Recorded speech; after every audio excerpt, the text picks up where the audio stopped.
Hi, everybody. This is Tamara from Moogly, and I am super excited to be back with you for another Yarnspirations Lunch and Learn. Now, because there's always a little bit of a delay on lives, I'm going to ask you to give me just a second here so I can get everything loaded up, make sure we are rolling, and then I can see all your comments. And I can. So, once again, for those who are just tuning in, thank you so much for joining me. My name is Tamara Kelly from Moogly, and I am here for a Yarnspirations Lunch and Learn. As we all are probably far too aware, the holidays are approaching very quickly, and it's time to start thinking about everything from decorations to gifts. And today's pattern really is the perfect thing. It makes a beautiful gift. It makes a beautiful decoration, of course. Perfect for, office mates, coworkers, stocking stuffers, anybody you need that little small thing for. And because it is a little small thing made of little bits and bobs of yarn, you can take all your collection of Lily Sugar and Cream, or even Red Heart Super Saver if you prefer, and just use up all those little bits of yarn and create really gorgeous ornaments that you can give to everyone you know. So let's go ahead and talk about the pattern. We are using the Lily Sugar and Cream Colorful Crochet Ornaments pattern, which they'll be linking here in the chat or in the description, depending on where you're watching this. This pattern calls for 6 different colors of Lily Sugar and Cream, but of course you can use whatever colors you like. These are some real bright colors they chose for this one. You can see in the picture lots of hot pink and hot orange and hot green, but you could use traditional colors. You could use shades of gray if that's how you like, or beige. I know beige aesthetic is really in right now. Whatever you like, pick your own colors, make them all one color, switch colors every round like the pattern. It's totally up to you. We're also using, of course, a crochet hook. We need a USH, which is a 5mm crochet hook. I'll be using one by Susan Bates.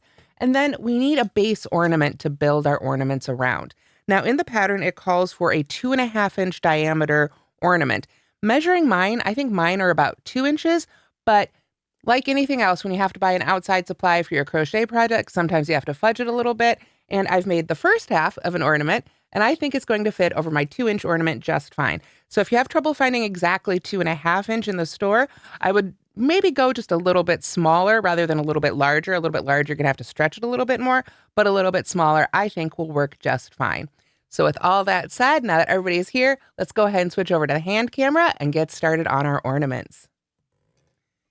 Alrighty. Of course, my computer wants to restart. Let me get rid of all of that so I can see all your comments. Things. So if you have any questions as we go, definitely drop those in the comments and I will try and answer them as we go here. So you can see here are the beautiful colors of Lily Sugar and Cream that this pattern calls for.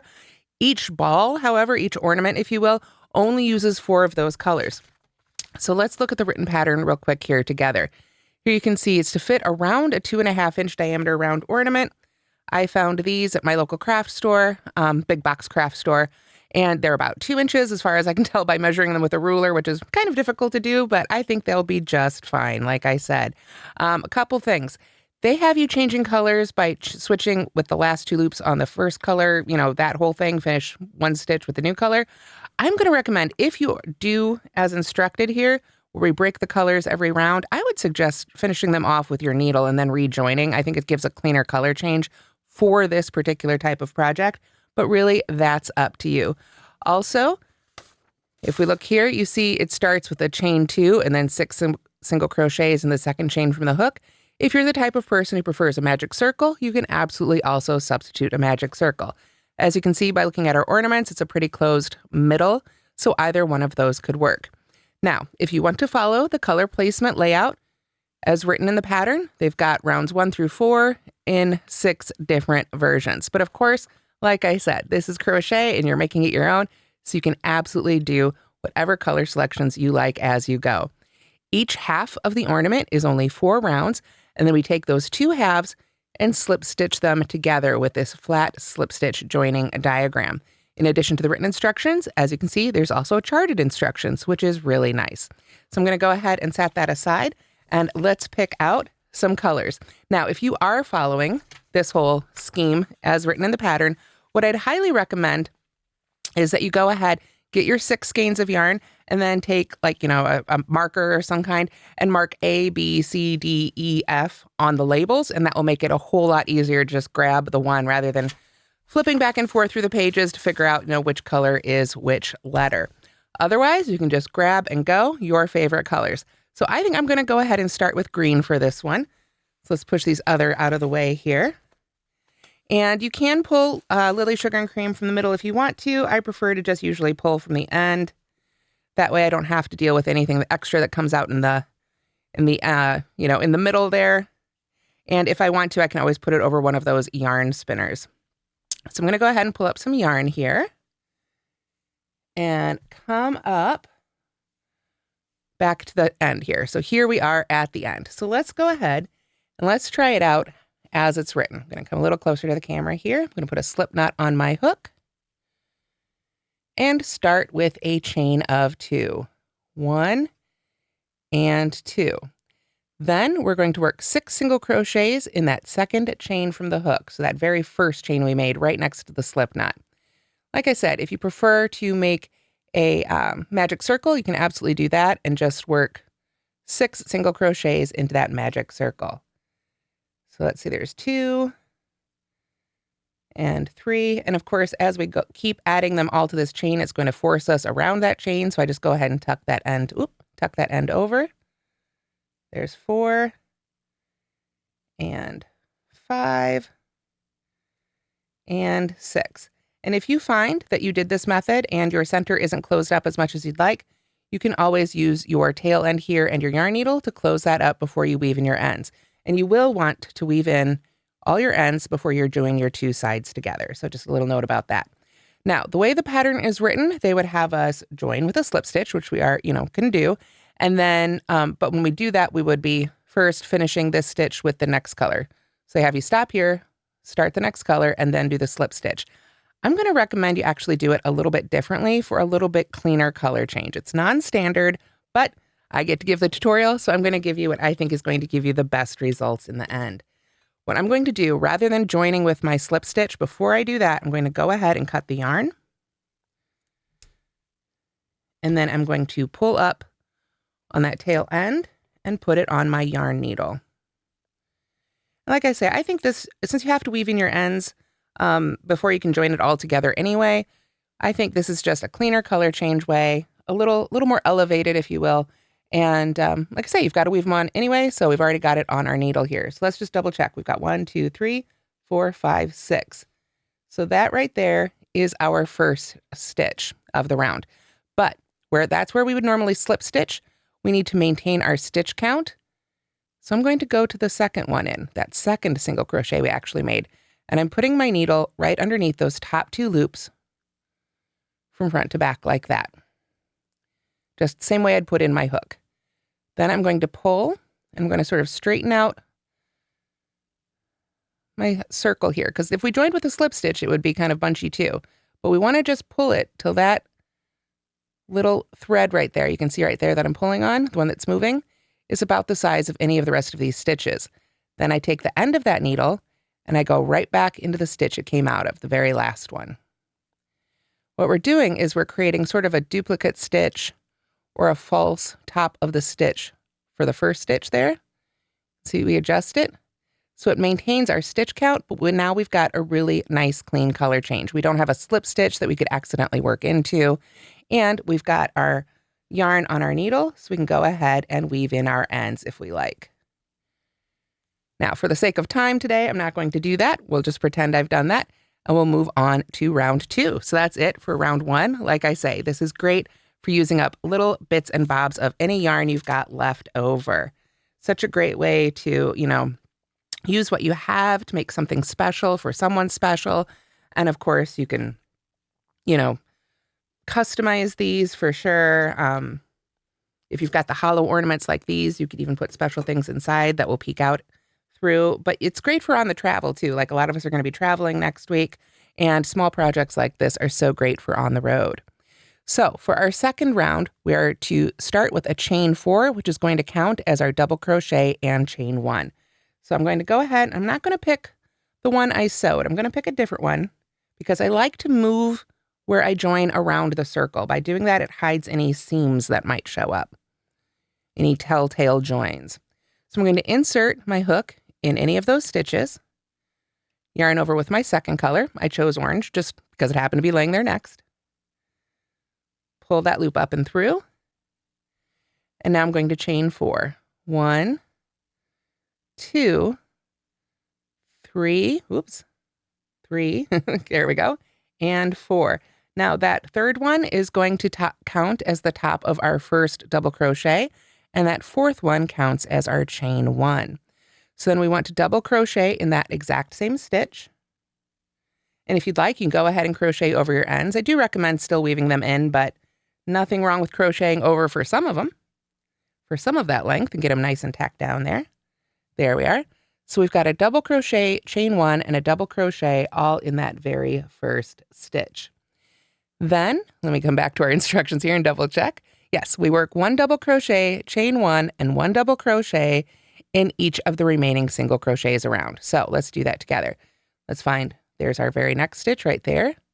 So we yarn over and go into that stitch and make a double crochet. And then chain 1. And then double crochet in that same stitch. Oops, there we go. We just keep doing that all the way around. Now we don't want to put chain 1s in between those sets. We go straight from double crochet, chain 1, double crochet to double crochet, chain 1, double crochet. So we just do that in each stitch around. If I bring, whoops, this one over here, you can kind of see this would be where I'm making what will be the green in the previous half. There we are. This is the right size hook, I would say, for this yarn, an H hook. But if you are a very tight crocheter, feel free to move up to an I. If you are only able to find bigger ornaments, like 3-inch ones, try moving up to an I then also. That might help you out quite a bit and change the size. I wouldn't try and necessarily, rewrite the pattern or anything. You can just bump up your hook size. It's an ornament cover. You don't have to worry about it, covering anything else, so to speak. So let's see, we've done 1, 2, 3, 4 sets. That means we should have 2 more because we had 6 stitches there in round 1. So we'll have 6 of these sets of double crochet, chain 1, double crochet. Let's see, there's chain 1 and another double crochet. And then we've got 1 more. So with that little false seamless join stitch, if you will, you just work right into the top of that like you would any other stitch, and it should just disappear. You can see that looks pretty good there. We've got 1, 2, 3, 4, 5, 6 sets of those stitches.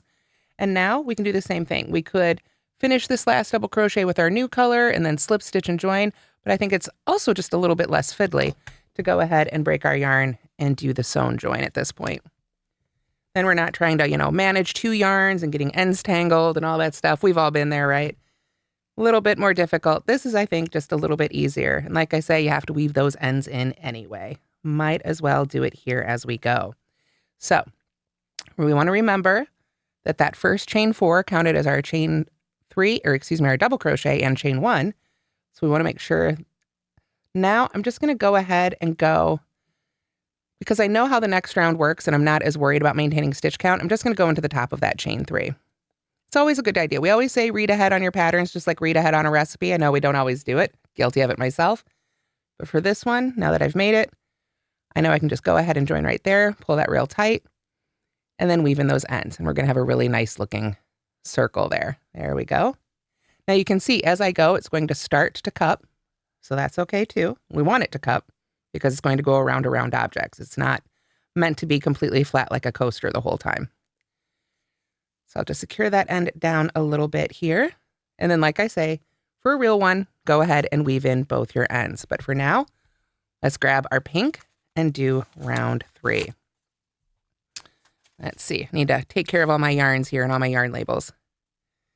So I hope you guys are doing well today. I know a lot of people are planning their Christmas decorations right now. I see a lot of comments in the chat about when the tree goes up. I know we haven't put ours yet up, but we're hoping for next week. And these are going to be definitely a part of it. So, all right, here we are. Here's what it looks like after round 2. Let's go ahead and start round 3. So round 3, if we had joined with our new yarn to finish off the previous round, it would have us slip stitch into the next chain 1 space. The great thing is we don't have to do that because we can just go ahead and join to any of the chain 1 spaces. So go ahead and pick one of those chain 1 spaces. Should be between those 2 double crochets there. We'll insert our hook yarn over and pull up a loop. Now, once we get to that chain 1 space, which we are now in, we can chain 2. So 1 and 2. And if you read the notes on the first page of the pattern, you'll see that that chain 2 does not count as a stitch. It's just a little turning chain here to get us to some height because we're going to start by making a puff stitch. Now, puff stitches is sort of a class of stitch, kind of like a bobble or a popcorn, where it can have any number of yarn overs or stitches, so to speak, involved. For this one, we're going to go into the stitch 3 times, which will give us 7 loops. We've got our active loop on our hook. I yarn over for a second loop, go into that same space, yarn over, and pull up a loop for a third loop. Now I want you to see what's happening when I pull up on this loop. I'm going to pull it up to the height of that chain 2. We want to pull these loops up nice and high. You can see here in the previous one I did it in orange and just how tall those need to be. So we want to use that chain 2 sort of as your gauge. Now that gives us 3 loops on our hook. We need to get 4 more. So we yarn over, go back into the stitch, pull up another loop, pull it up to the height. That gives us 5. Yarn over, that's 6. Go into the stitch, pull up a loop, pull it up nice and high. Now we have 7 loops on our hook. To finish our puff stitch, we're going to yarn over and pull through the first 6 of these. So it helps. Sometimes you can kind of see, pull those apart a little bit. We've got some separation. Here's the first 6 and here's that last one. We want to yarn over and do our best just to pull through those first 6. If you have to do it in a couple sections, you can. That's fine. We get to those last 2, then we yarn over and pull through 2 to finish that puff stitch. And if you didn't get that, don't worry. We're going to be doing quite a few more. I'm going to chain 2, 1, 2, and make another puff stitch back in that same chain 1 space. You can see that tail end is kind of hanging out there. We can stop and weave that in if we want. I'm just going to work over it here for a couple of stitches. But I'm going to start by going back in that same space. After I yarn over, pull that up to the same height again. We want to keep those all about the same height. So you can kind of use your eyeballs there. So there's 3, 4, 5, 6, and 7. That's how many loops we're making for our puffs today. So then we yarn over and pull through the first 6, and then yarn over and pull through the last 2. And there's our first set. Now, kind of like in the previous round, we'd go to the next one without any chain 1s in between or chain 2s. We're going to do the same thing here. Jump to the next chain 1 space and make another puff stitch. Yarn over, go in there, and pull up our loop. And again, just kind of eyeball it, get it about to that same height. And keep going until you have 7 loops on your hook. You can see there's 5. So with the yarn over makes 6, and I pull up a loop, and that makes 7. And you can see how there's always just that little extra bit of separation between that first active loop and the rest of the loops you've pulled up. It makes it a little easier to pull that hook through. But if, like me, especially when I was new, and still sometimes I have trouble pulling through a whole bunch of loops like this, then what I find does help is you can see how before I go to pull through, I point the hook portion of my hook, if you will, down towards the base of the stitches. And at the same time, let me get that back on there, same time, I'm putting a lot of tension with my hook hand on the tops of those stitches to really give myself as much space inside there as I can as I pull that hook back through. So you can see if I just hold that up, it creates a little bit more space there inside the stitch. And then we can finish that puff. Then we chain 2. And do the same thing right back in there. Kind of mimicking what we did last time, but instead of double crochets, now we have puff stitches. And instead of a chain 1, we have a chain 2 in between those puffs. So if you ever get lost, you can say, oh my gosh, where did I go? I've got 1, 2, 3, 4, 5. 1, 2, 3, 4, 5, 6, 7 loops on my hook. I know I'm in the right spot. And finish that puff stitch. So now we've done 2 sets. We need to do this, of course, 6 times to get all the way around. So there we go. Keep on making your puff stitches. I need to pull up some more of my pink yarn, which is trying to get involved with my green and orange. So I'm going to set that aside for a minute here. There we go. Like I say, I just like pulling from the outside. I find it a little easier, less likely to end up with tangles, but you can do whichever you prefer. And of course, you can use all those little balls of yarn, left over from other projects would be so perfect for a project like this. Or go out, buy some new Lily sugar and cream and, redo the whole look of your tree. You can just have so much fun. I think these are great for gift giving, of course. Who doesn't love a new ornament for their tree? and then they can remember you for years to come every time they put up their ornaments. So I'm just going to continue on around. You can see we're skipping 2 double crochets in between each of these sets of puff stitches, because we're just working into those chain 1 spaces. So 1, 2, 3, 4, 5, 6, 7. Pull through the first 6, yarn over, pull through the last 2. Make sure you chain 2 in the middle of those sets. That's going to let us get around that ball. We need that little extra width there. Again, make sure you keep pulling up those loops nice and tall. I use it as a reminder to help myself stand up or sit up straighter while I'm crocheting, actually, whenever I think about pulling up my puff stitches like that. Otherwise, I know I tend to slouch a little bit. So really, we just yarn over and go into each of those 3 times to make that puff. That gives us our 7 loops that we can pull through.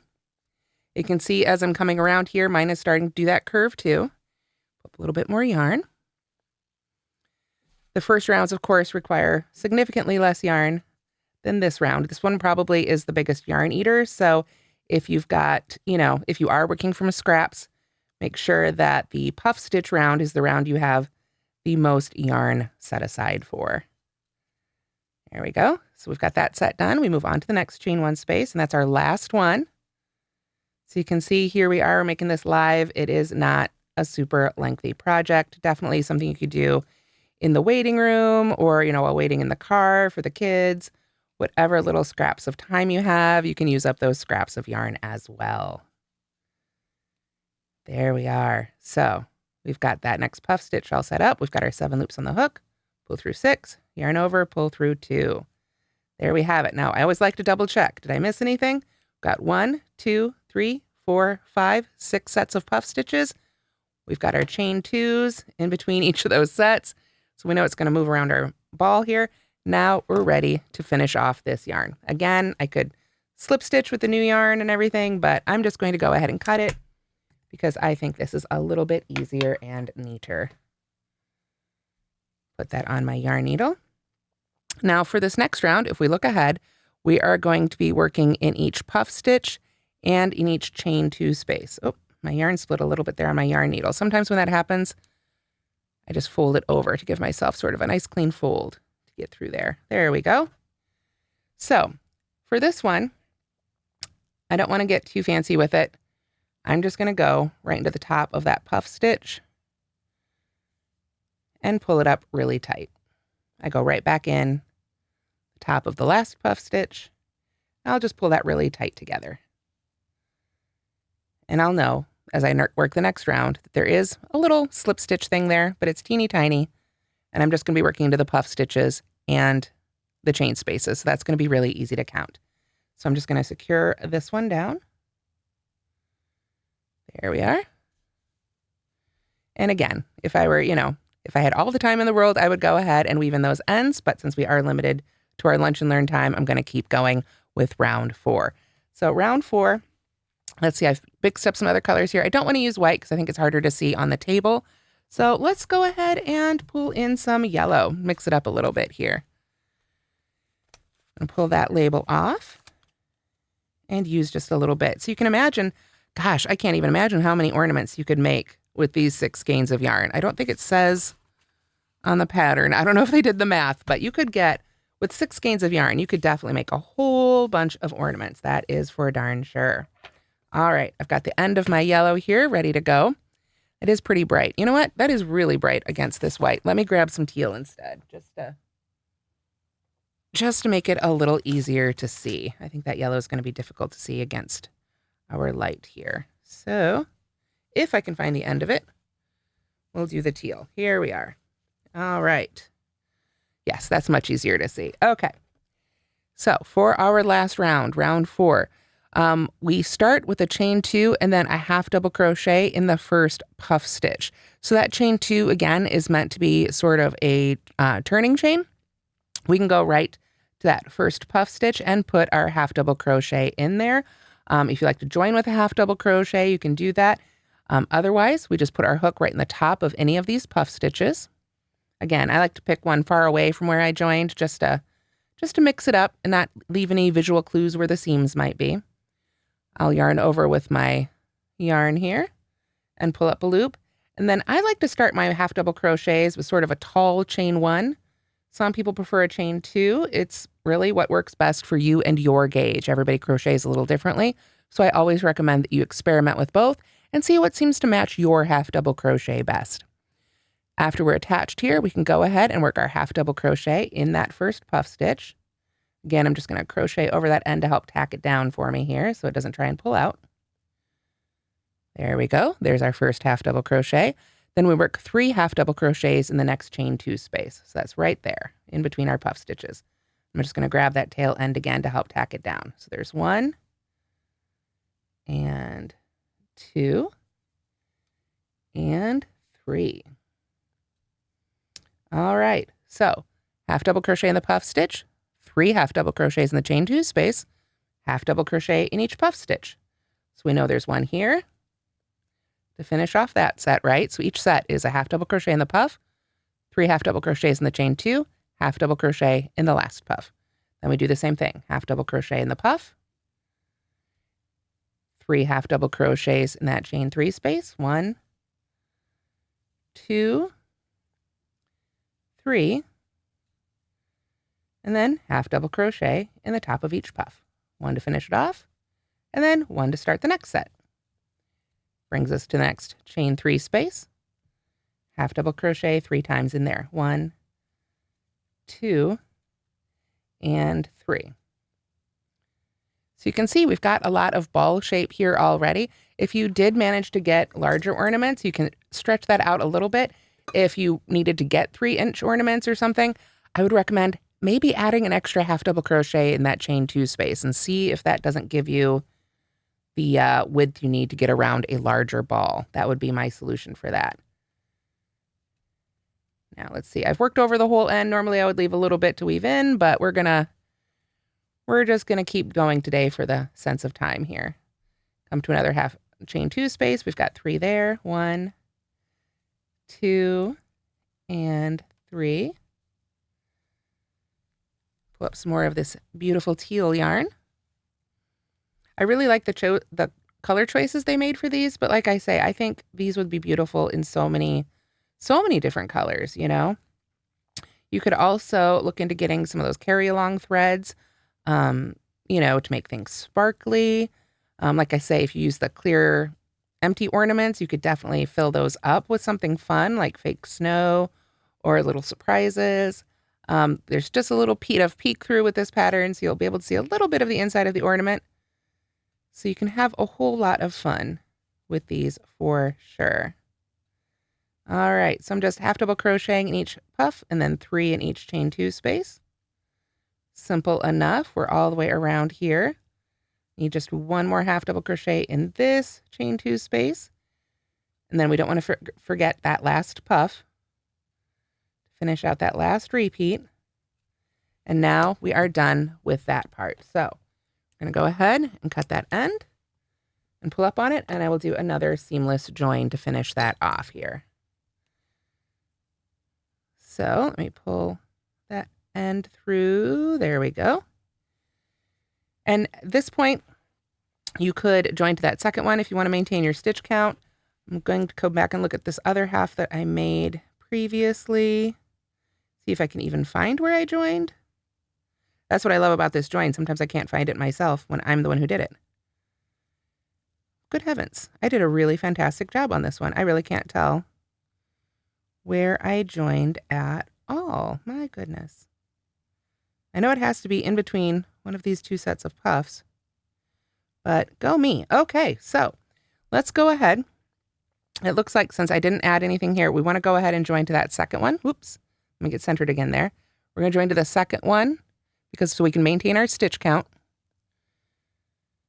And we're going to do that same thing, sort of sewing a duplicate stitch right over the top. That will give us a really nice finished look here. You can just adjust that. If you pull it too tight, you can pull it loose again until it looks like the top of a stitch right there. There we go. So then I always like to kind of go down through that stitch to secure it. And then, of course, we can weave in all our ends for this half and then set it aside, make the other half, and then we're ready to join them together. So for the sake of time, it's kind of ugly, but I'm just going to stuff them all in here. for now and talk about how we can get this ornament all assembled here. We've got our two halves, so you want to double check and make sure they're going to fit around. See if you need to add a little extra, and a little extra round or something if your ornament's particularly big. If you find you have a lot of trouble getting them to stretch around, you can try getting them wet and start stretching them around your ornament a little bit. But you can see there's enough give here. This is, of course, a little bit smaller of an ornament. I think I could fit something slightly larger in here if I wanted to. But for now, this is going to be good. Now, you have a couple of options. Our instructions have us flat slip stitch joining these. You could instead sew them together with a whip stitch if you prefer. It's totally up to you. But let's go ahead and try out this flat slip stitch joining.